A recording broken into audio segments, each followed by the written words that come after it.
बच्चों, आप सभी का स्वागत है एक बार फिर से इस नई वीडियो में, जहां आज हम बात करेंगे फाइनल ईयर यानी कि थर्ड ईयर सिक्स्थ सेमेस्टर वाले बच्चों के लिए पॉलिटिकल डिसिप्लिन का।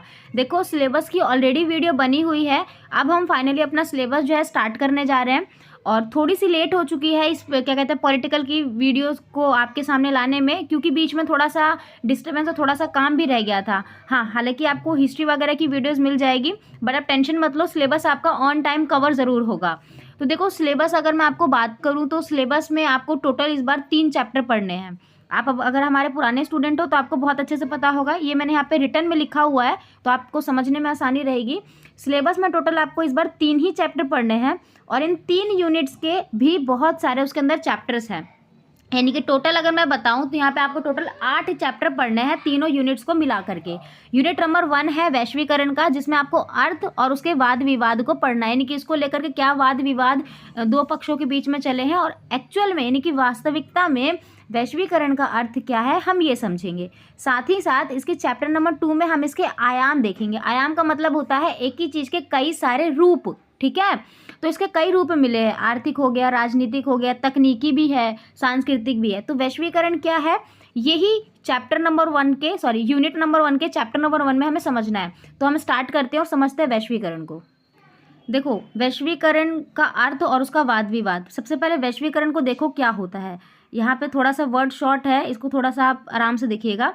वैश्वीकरण क्या है, तो देखिए लिखा हुआ है यहाँ पे कि वैश्वीकरण का मतलब होता है भूमंडलीकरण, या फिर इसको बोला जाता है जगतीकरण। अगर एग्जाम में जगतीकरण बोल दिया जाए या फिर भूमंडलीकरण भी बोल दिया जाए तो वहाँ कंफ्यूज मत होइएगा, उसका मतलब वैश्वीकरण ही है, ठीक है। ये क्या होती है कि ये एक प्रक्रिया होती है जो कि एक आर्थिक संकल्प यानी कि पैसों से रिलेटेड होती है, यानी कि ये एक ऐसी प्रक्रिया है जो पैसों से रिलेटेड है। साथ में इसका आयाम होता है बहुमुखी, यानी कि इसका एक ही प्रकार नहीं है, कई सारे प्रकार होते हैं। वैश्वीकरण से अभिप्राय अंतर्राष्ट्रीय स्तर पर जो संबंध बनाए जाते हैं एक देश का दूसरे देश के बीच व्यापार को लेकर के, चाहे वो वस्तु हो, चाहे कोई भी सेवा हो या फिर कोई भी प्रौद्योगिकी को लेकर के आदान और प्रदान किया जाता है, उसी को बोला जाता है वैश्वीकरण। यानी कि मैं आपको 2 शब्दों में सिर्फ बताऊं तो वैश्वीकरण का मतलब है एक देश का दूसरे देश के साथ व्यापार करना, ठीक है। और व्यापार करेगा कोई भी देश किसी भी देश के साथ तो ऑब्वियस बात है कि उससे उसकी पैसे यानी कि आय बढ़ेगी तो उसका प्रभाव कई सारे स्तर पर पड़ेगा, इसीलिए इसको बहुमुखी बोल दिया। क्लियर हो गया। भारत की अगर मैं बात करूं तो भारतीय अर्थव्यवस्था को वैश्वीकरण जो मिला वो मिला 1951 में, ठीक है। 1991 में भारत ने अपनाया, इसी को बोल दिया गया था LPG, लिबरलाइजेशन, प्राइवेटाइजेशन और ग्लोबलाइजेशन। तो LPG जो था वही वैश्वीकरण था। इसी से आर्थिक नीतियों में और ज़्यादा बड़े लेवल पर सुधार मिले।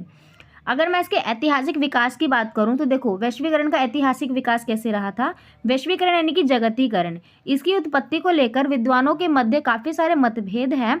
अधिकांश विद्वानों का मानना है कि वैश्वीकरण 20वीं शताब्दी में नहीं आया बल्कि इससे बहुत पुराने में भी है। वैश्वीकरण अलादीन के चिराग की तरह, ये देखो एक मुहावरा भी मिला है वैश्वीकरण को, इसको बोला गया अलादीन का चिराग, जो कि एकाएक 20वीं शताब्दी में नहीं आया बल्कि बहुत पुराने टाइम से चल रहा था और 20वीं शताब्दी में इसका एक नया रूप जो है मिला है।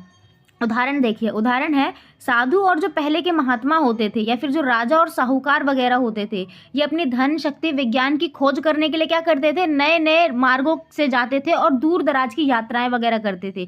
तो सोचो, अगर कोई राजा अपने राज्य से यात्रा करके किसी दूसरे राज्य पर जाएगा और उस राज्य में जा करके उसकी व्यवस्था को देखेगा, उसकी मुद्रा को देखेगा, उसके प्रशासन को देखेगा, तो सेम चीज़ वो अपने राज्य में भी तो अपनाएगा ना। तो कहीं ना कहीं इसका प्रभाव पड़ रहा है, आर्थिक रूप से भी हो सकता है वहाँ जाके वो बिजनेस भी करे, व्यापार भी करे, ठीक है। कहीं ना कहीं उसका एक बड़े स्तर पर प्रभाव यहाँ पर दिखेगा। एग्जाम्पल देखिए, जैसे रेशम मार्ग जो चीन से यूरोप का फैला हुआ था, ये आपने पढ़ा होगा पहले भी अपनी 12th वगैरह क्लासेस में, 11th में था ये, 10th में भी था। रेशम मार्ग जो चीन से लेकर के यूरोप तक फैला हुआ था, वैश्वीकरण का प्रारंभिक चरण यही माना गया है विद्वानों के हिसाब से। या फिर आप मध्यकाल में देखो तो चंगेज खान ने जो तैमूर लंग के साम्राज्य में एक बहुत ही बड़ा विश्व का भाग जोड़ा था, ये भी कहीं ना कहीं वैश्वीकरण का प्रभाव था। तैमूर को लगा था चंगेज खान के यहाँ पर कि उसे उसका व्यापार करने से, व्यापारिक संबंध से वहाँ पर जाकर के वो बस गया। फिर उसके बाद 92 में कोलंबस द्वारा जो अमेरिका की खोज की गई थी वो भी कहीं ना कहीं वैश्वीकरण का प्रभाव था। और आगे चल के पुर्तगाल व्यापारी जो आए थे अफ्रीका महाद्वीप में, इन्होंने भी व्यापार का प्रसार इसी कारण किया। तो वैश्वीकरण एकाएक 20वीं शताब्दी में नहीं आया, बल्कि इसका बहुत पहले से भी आगमन हो चुका था। 20वीं शताब्दी में तकनीकी रूप से वैश्वीकरण आया, ये था। इसी कारण एशिया, अफ्रीका व लैटिन अमेरिका में औपनिवेशिक शासन जो है स्थापित हुआ। 19वीं सदी में क्या हुआ था, 19वीं सदी में वैश्वीकरण शुरू हो गया था, ठीक है।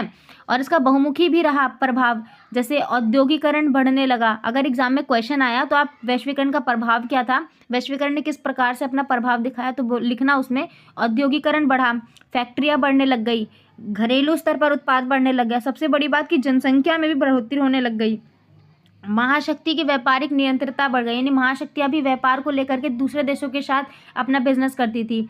सोचो अगर कोई छोटा देश वैश्वीकरण है, ठीक है, जैसे भारत है, भारत की अगर मैं बात करूं तो भारत की अर्थव्यवस्था अमेरिका के मुकाबले थोड़ी सी कम है, क्योंकि यहाँ पर उनकी बात आती है मुद्रा को लेकर के, डॉलर की वैल्यू ज़्यादा है रुपया से, ठीक है ना। तो भारत तो चाहेगा कि मैं अमेरिका के साथ बिजनेस करूं। अगर अमेरिका भी इसके साथ बिजनेस करता है तो कहीं ना कहीं अमेरिका को भी इसका प्रभाव मिलेगा, वो भी भारत की संस्कृतियों को, भारत की चीज़ों को समझेगा, ठीक है। तो ये कहीं ना कहीं बहुत बड़े तरीके से प्रभाव इसका एक महाशक्तियों के बीच में पड़ा है, व्यापार को उन्होंने नियंत्रण में लिया है। अगला देखो, कहते हैं कि प्रथम विश्व युद्ध यानी कि फर्स्ट वर्ल्ड वॉर जो हुआ था, अब आप मुझे कमेंट बॉक्स में बताना फर्स्ट वर्ल्ड वॉर कब से कब तक हुआ था और सेकेंड वर्ल्ड वॉर कब से कब तक हुआ था। तो प्रथम विश्व युद्ध से पहले वैश्वीकरण का जो नेतृत्व वो ब्रिटेन ने किया था, ब्रिटेन देश ने, और दूसरे विश्व युद्ध ने जो नेतृत्व निभाया था वैश्वीकरण का वो अमेरिका ने निभाया था, ठीक है।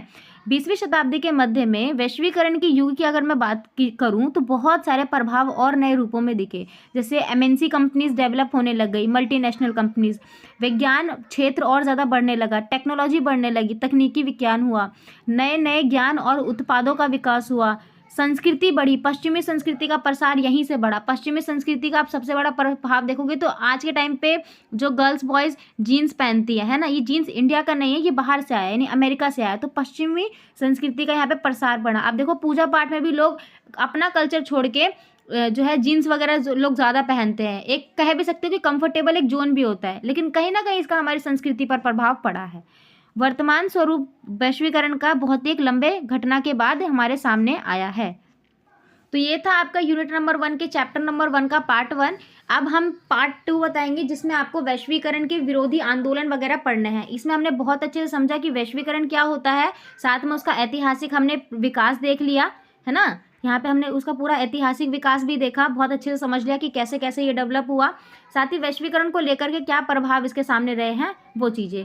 तो अब जाकर के आप पार्ट 2 देखिए, ताकि आपको इसकी अगली पार्ट्स में भी क्लियर रहे कि इस चैप्टर में और क्या चीज़ें बोली गई है। आप आंदोलन वगैरह वहाँ से सीख सकते हो। बाकी अभी तक अगर आपने चैनल सब्सक्राइब नहीं किया तो प्लीज़ मेक श्योर आप सब्सक्राइब करके ज़रूर जाएँ।